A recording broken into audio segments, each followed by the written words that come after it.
Whenever he writes a book, he's good enough to call and tell us all about it. Welcome once again, Tom Brokaw. Morning, Tom. Hi, Tom. Morning. We just talked with your colleague, Tim Russert. His book conjures up similar feelings of nostalgia for generations gone by. I guess you inspired the guy. I think I did to some degree. His dad is an old friend of mine, was a World War II veteran and a member of the Greatest Generation, and we've talked about these themes. Tim and I talk 2 or 3 times almost every day. And Sure. The books are a little different, though, but same basic his is feelings. more memories.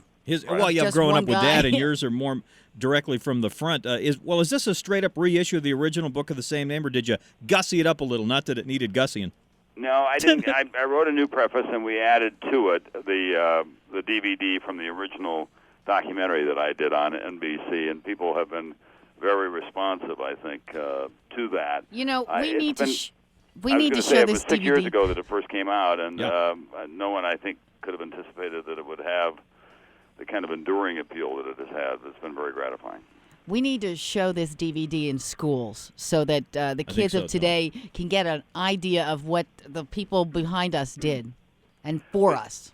You know, frankly, a lot of schools around the country have done just that, or really? they've used The Greatest Generation, the book, as a kind of lesson plan, if you will. Asked kids to go home and interview their grandparents, or if their grandparents are gone, go find somebody in their community who was a member of that generation and find out what it was like first in the Depression and then during the war. You did a good thing, Tom. It must be a good feeling. It is. I'm not anchorman or not very good at expressing humility, so I don't try to do that. But I was, frankly, it was. What I've said is that I was a doorman. I opened the door and said, there "This you way, go. please. There are some stories that you should hear here," and people have been very responsive to that. I didn't realize that these boys were so young. That's what I learned from watching and reading. Well, I mean, just they were let like in the 10th grade. Let me. I just tell you one thing. Last week. I was in Normandy for the 60th anniversary of D-Day, and at Coville-sur-Mer, which is the great American cemetery overlooking Omaha Beach, there are more than 9,000 headstones and Stars of David there. And as you walk through it, you're overwhelmed by the fact that these are the graves of young men, 19, 20, 21, 18, in their early 20s, and at a time in their lives when they should have been in pursuit of their careers by day and having love and innocent adventures at night. They were conducting the greatest war that mankind has ever known to save the world from fascism.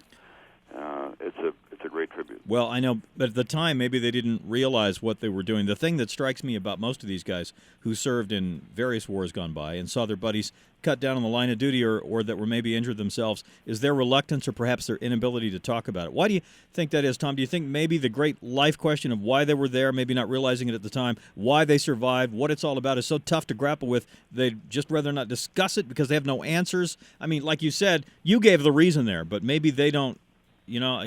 I think in most instances, based on my interviews with them, what I've discovered is that they were there and they saw horrific things, and they came back, and their friends did not. So it was random, and they felt guilt, and they didn't want to go back to that again. And then because they'd had such deprivations during first the Depression and then the war, when they got back to America, which was an economic colossus in the world, and they had this newfound prosperity, they wanted to get on with their lives and not revisit the painful past. So I do understand that. And now they're at a stage when they can look back. I've written a book, Stephen Ambrose has, Flags of Our Fathers, all these other tributes to them, including Spielberg and Hanks and Saving Private Ryan and Band of Brothers. They have this pride. They say, I did that, and that's terrific. Yeah, And we're losing, 1,000 of our veterans every day? Yeah, a little more than that on a daily basis. They're in what I call the mortality zone. That they're now at a time when they're in their late 70s, early 80s, and it's hard for them to think about the next anniversary, which will be the 70th anniversary. My grandmother had 5 brothers. All went to World War II. They all came back too. But That's fabulous. That's fantastic. So when I was a little kid, I used to ask them questions, and Right. their And stories are just amazing.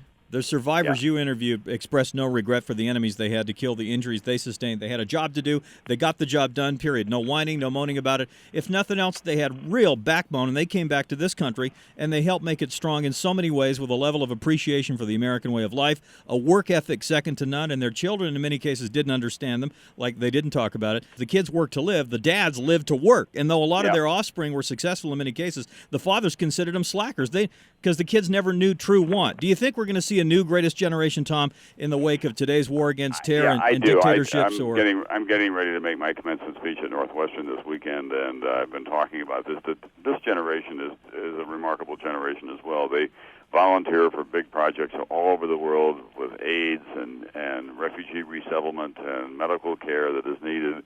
They don't have the same kind of challenges, and as the members of the greatest generation would say, thank God you didn't have to go through a depression or a world war to do something for your country. And they just need to think about it some more and be somewhat less selfish and not at the end of the day saying, God, I made enough money to buy another new pair of $140 sneakers today. That's it. You were at the 60th anniversary of D-Day, like you mentioned, and I read your interview with President Bush. Great interview. You really stayed the course with your questions, and although I felt he got off to a bit of a shaky start, I think he finished up pretty strong, don't you? I do. I think that he knew what the terms of the interview were going to be, and he's got a tough brief, as they say.